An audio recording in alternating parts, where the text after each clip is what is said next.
Okay, this is the third video in the series about the rotation of the peritoneum or the development of the peritoneum during the embryological phase. This is going to depict you the rotation of the intestines. During the 6th to the 8th week of the embryological development, the intestines grew so fast that they grew out of the body of the embryo into the umbilical cord. They protruded outside the embryo, and that's depicted here. And you see at the top side, coming from the duodenum, is the small intestine, and at the bottom side is the large intestine. Then, as the embryo grows, at the 10th to 11th week, there's enough space again for the gut to go back into the embryo, and it returns into the embryo, and at the same time it rotates. In fact, a part of the rotation has already occurred during the phase that the gut goes out of the embryo, but I'll skip that for the purpose of ease. So I'm going to demonstrate you the rotation that happens of the intestine, and you must imagine that the large intestine rotates over the lesser or the small intestine.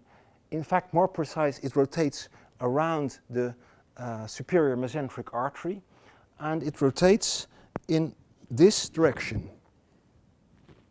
In this direction. Now I'm going to demonstrate it to you. So the large intestine rotates over the small intestine, and it draws with it its mesentery, and at the same time it retracts in the body, and now you see that this gives rise to the well-known configuration of the ascending colon, transverse colon, and descending colon, with the small intestine below it. And actually, if you look well, you can see that the large intestine, the colon, has crossed over the small intestine, over the small bowel. Then, after it has rotated back into the body, the ascending and the descending colon adhere to the back wall, like this and this. And therefore they became secondary retroperitoneal. It seems now that they are behind the peritoneum, but as they were intraperitoneal first, they are called secondary retroperitoneal. And again, the surgeon makes very practical use of this fact. If a surgeon wants to remove a part of the colon, in fact what the surgeon does is detach this adherence that arose during the embryological phase. So I think it's very fascinating that a surgeon, if a patient is, let's say, 40, 50, 60 years old, he uses the fact what happened during the embryological phase of that person. So 50, 60 years ago, the colon attached, and the surgeon simply detaches the colon. And the great thing of that maneuver is that as the mesentery also gets detached at that moment, the surgeon automatically, in a safe way, detaches the blood vessels from the back wall. So there's no or little risk of cutting the blood vessels. So far about the ascending and the descending colon. The transverse colon, in contrary to that, does not attach to the back wall, and the transverse colon is hanging on the transverse mesocolon. And you see that the transverse colon can be easily moved. It remains loose, so it remains intraperitoneal. And now I mentioned the word mesocolon. In fact, the mesentery is called after the part of the intestines that it attaches. So this is the transverse colon, and the mesentery that attaches to it is the transverse mesocolon. And you must imagine that this part of the mesentery that attaches the ascending colon is called the ascending mesocolon. And here we have the descending mesocolon. And the ascending and the descending mesocolon are just as the colons themselves, they're attached to the back wall.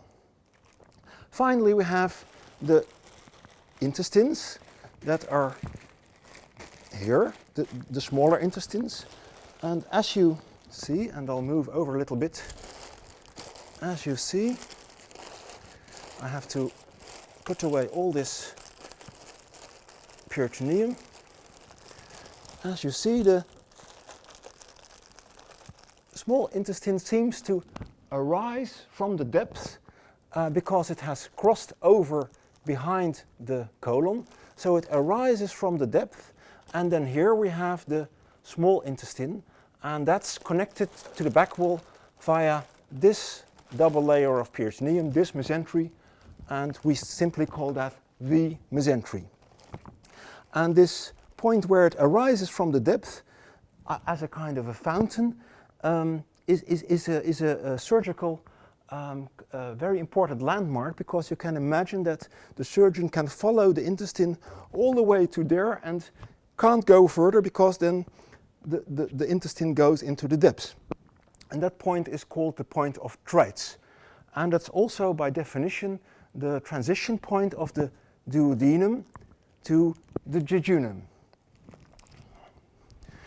Now, then finally, one can imagine that here's the ascending mesocolon, here's the mesentery.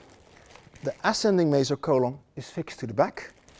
The mesentery with the small intestine is mobile.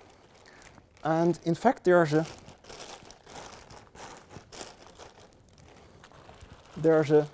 line where the mesentery detaches from the back wall.